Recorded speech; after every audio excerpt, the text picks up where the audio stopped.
안녕하세요. 제가 철학을 시작한 지 어느덧 2년이라는 세월이 흘렀네요. 철학을 하는 이유는 무엇일까요? 철학은 영어로 philosophy, 사전적 의미로는 지혜를 사랑하는 학문이라는 뜻입니다. 저는 늘 지혜롭기를 희망했고 지혜를 사랑해왔으며 그 지혜를 통해 진리에 도달하고자 했습니다.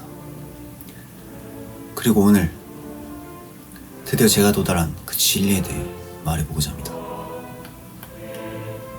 인신론적 확실성에 관한 수학적 증명.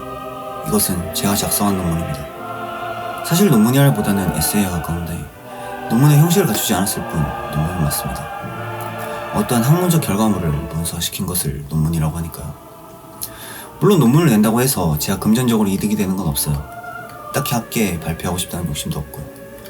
다만 저의 생각을 정리하여 문서화시키는 것에 의의가 있었던 것이죠. 그래서 오늘은 현재 제가 진리라고 주장하는 이 논문의 내용은 무엇인지 간단하게 설명을 해보는 시간을 갖도록 하겠습니다. 2부 950720 크리에이터 링크 넷. 인터넷에 해당 사이트를 입력하시게 되면 저희 홈페이지로 접속이 가능합니다. 여기서 금지된 지식이라는 항목에 제 논문이 등재되어 있으니 더 자세하게 알고 싶으신 분들은 직접 홈페이지에 방문하여 논문을 읽어보시기 바랍니다. 진실은 언제나 금지되기 마련이거든요. 그 금지된 지식을 다시 세상에 소환하자는 것이 저의 철학입니다.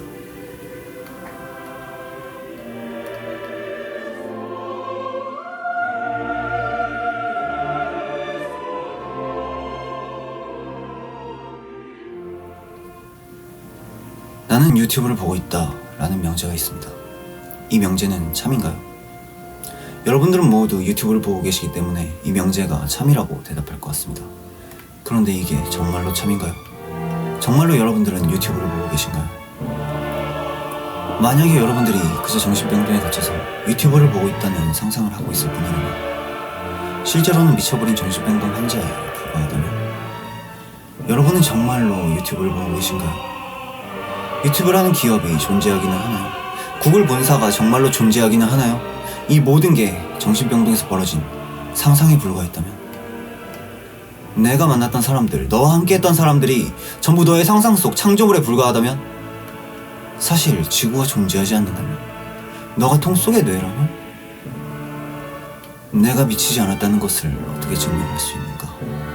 설령 내가 정상인이라 하더라도 그것을 증명할 방법이 없다. 만약 이것을 증명해줄 존재가 있다면 그것은 신이 유일하다. 결코 다룰 수 없는 진실, 그것을 누메논이라고 합니다. 우리는 결코 누메논에 닿을 수 없습니다. 그리고 내가 누메논에 닿을 수 없다는 것을 압니다. 단 하나의 진실은 내가 누메논을 모른다는 것, 누메논을 모른다는 것을 안다는 것, 그것이 바로 진리였습니다. 내가 모른다는 것을 안다는 것. 소름 돋지 않나요? 제 철학의 기본적인 요지는 이게 전부입니다. 따라서 저의 홈페이지 연구소 탭에서는 철학 개론과 금지된 지식에 걸쳐 약 A4용지 5장 분량으로 논의를 전개하게 되는데요. 철학 개론 파트에서는 철학의 대표적인 논의점이라 할 수 있는 형이상학, 인식론, 논리학, 그리고 가치론, 이런 논의점들이 어떻게 유기적인 관계성으로 맺어지는지를 보여주며 끝으로 무엇이 공리로서 존재해야 하는가를 철학적 목표점으로 설정하면서 철학의 문을 열게 됩니다. 또한 금지된 지식 파트에서는 본격적으로 철학을 전개시키게 되며 왜 이게 금지된 지식으로 불려져야만 했는지, 그 금지된 지식으로 나무가 존재한다라는 의미의 명제 P, 혹은 나는 유튜브를 보고 있다라는 의미의 명제 P로부터 그 명제 P의 진리값은 결정될 수 없다고 주장하고 그에 대한 근거로서 불완전성 정리, 결정 불가능성 등 수학적 개념들을 적용하며 결론적으로 인간은 지식을 획득하는 것이 불가능함을 인정합니다. 그럼에도 불구하고 신의 존재에 대해 논하면서 만약 이것을 증명해줄 존재가 있다면 그것은 신이 유일하기에 왜 신이 소환될 수밖에 없었는지, 신의 역할은 무엇이었는지를 밝힘으로써 신을 소환하지 않는 이상 인간은 지식을 획득하는 것이 불가능하다라는 제1공리를 제시하고 있습니다.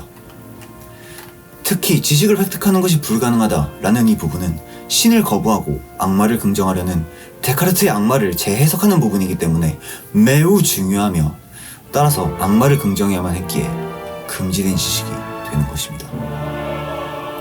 그리고 이것은 소크라테스의 대명제, 지식을 획득할 수 없음을 깨닫는 존재이기도 합니다. 이러한 저의 철학은 세상의 모든 것을 의심했던 데카르트의 철학과도 유사하지만 동시에 데카르트의 철학을 재해석하는 것이 저의 철학만의 큰 특징이라 할 수 있으며 데카르트의 악마를 외면했던 기존의 철학 체계에 대한 비판이자 인류의 역사 2500년을 소크라테스로 회귀시키는 가히 혁명적인 생각으로서 마지막으로 그 소크라테스의 대명제이자 그 유일한 공리로부터 다시 세상의 모든 것을 연역하기 시작하면서 칸트가 제시하는 세 가지 물음 1. 나는 무엇을 알 수 있는가 2. 나는 무엇을 해야 하는가 3. 나는 무엇을 희망할 수 있는가에 대해 연역하게 되는데 그 연역의 결과로서 앞선 철학 개론에서 철학적 목표점으로 설정하였던 무엇이 공리로서 존재해야 한다는 말인가에 대한 답변으로 자유를 희망하는 것 그것이 바로 인간의 당위라는 결론에 도달하며 철학을 종결시키고 있습니다. 이하는 그 연역에 대한 수학적 증명입니다. 좀 더 자세하게 알고 싶으신 분들은 직접 홈페이지에 방문하여 꼭 읽어보셨으면 좋겠습니다. 원래는 제가 이걸 전부 영상으로서 설명을 해드리려고 했는데요. 너무 복잡해서 말로 설명하기에는 어려움이 있어서 이렇게 글로써 게재하게 되었습니다.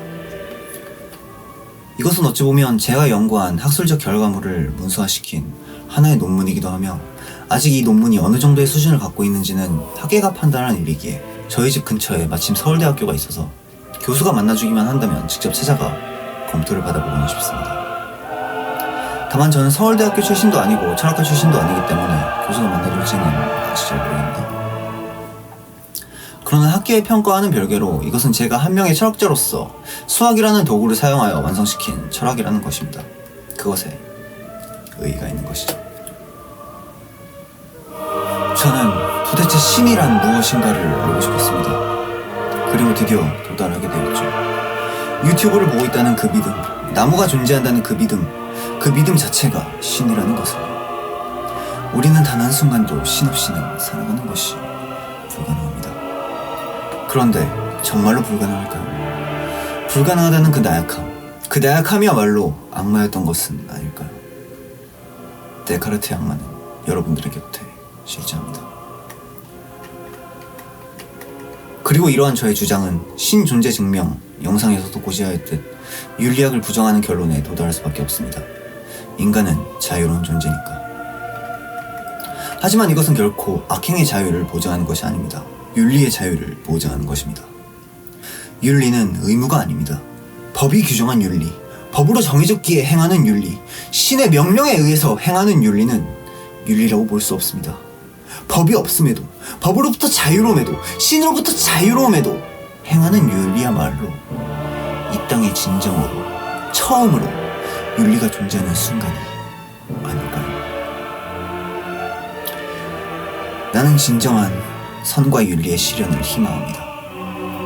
신이 없는 세계, 자유를 되찾은 세계, 선행이 존재하는 세계, 나는 그러한 세계를 희망합니다. 오늘 영상은 여기까지고요. 혹시나 저의 철학에 대해서 궁금증이나 질문이 필요하신 분, 혹은 저의 철학에 대해서 반론을 펼치고 싶으신 분들은 꼭 댓글로 남겨주시기 바랍니다. 성심성의껏 답변해드리겠습니다. 시청해주셔서 감사합니다.